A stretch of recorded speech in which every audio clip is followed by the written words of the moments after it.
Put that piece of chalk down.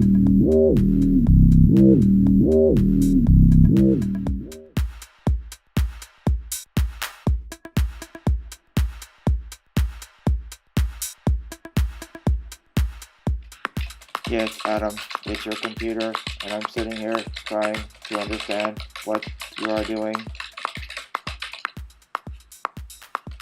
What do you mean? I'm preparing for my classes. Oh, come on, man.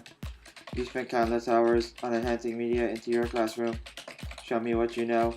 Use me to educate your students, and they will enjoy their education more. Okay, I will try. Here goes nothing.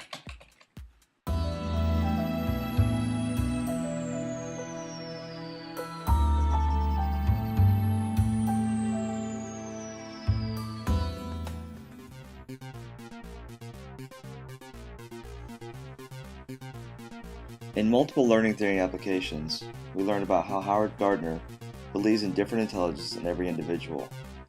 As a teacher in a multidimensional high school, I look at this and take this to heart.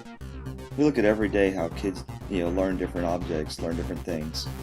I wanted to focus this on how, your brain is kind of like a chess set, where I took these multiple intelligences and looked at different pieces of the chess set to kind of compare them and contrast them.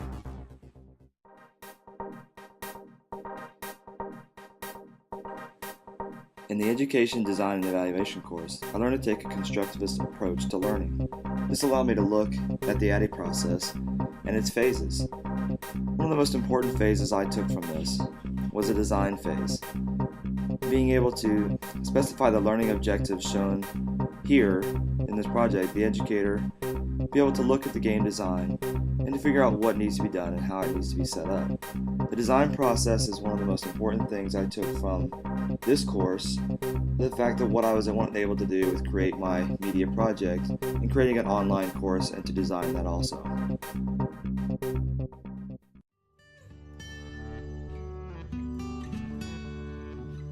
The Digital Media and Education Applications course allowed me to go back and review some pretty basic principles with Photoshop and Flash. And what I basically took from this is my first attempt at screen capture and my first attempt at making video tutorials. Now, this was an important process for my media project and what I wanted to accomplish. I actually used this specific project in my courses in my high school.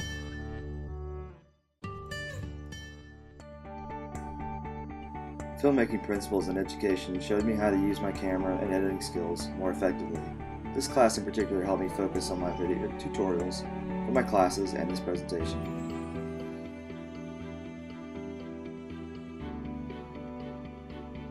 The effective use of jump cuts here is one of the many things I learned in this course.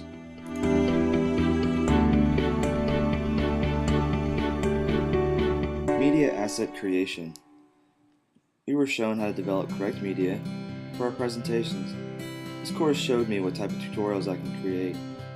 Professor Castillo's tutorials that he created gave me a perfect idea of what I wanted to do with my classes.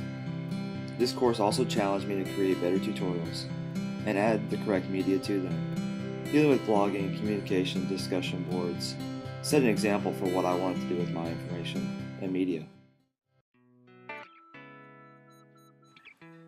Professor Siegel's Game Strategies and Motivation course introduced principles of gaming education into learning. Wow, this sounds a lot like my media project. I was able to take these principles and help develop a course on how to incorporate games into the classroom. This course helped rekindle my desire to incorporate gaming into education. The skills I gained while playing educational games in school when I was younger gave me a desire to help other teachers who do not understand how to use games to help teach students and keep the fun in their classroom.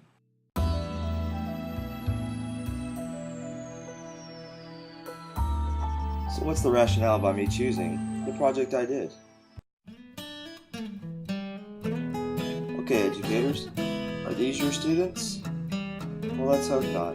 If they are, let's try to make them into these students and see how your room and your classroom turns into a better educational environment. So how do we transform our classrooms? We take a day off, Give them no more tests? How about Free Day Friday? No. Let's instill the fun back into our classrooms. Let's show the kids that we can enjoy our classes too.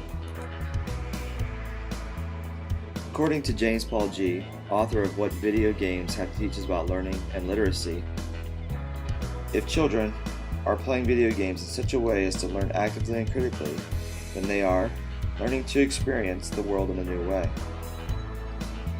gaining the potential to join and collaborate with a new affinity group, developing resources for future learning and problem solving in the semiotic domains to which the game is related, and they're learning how to think.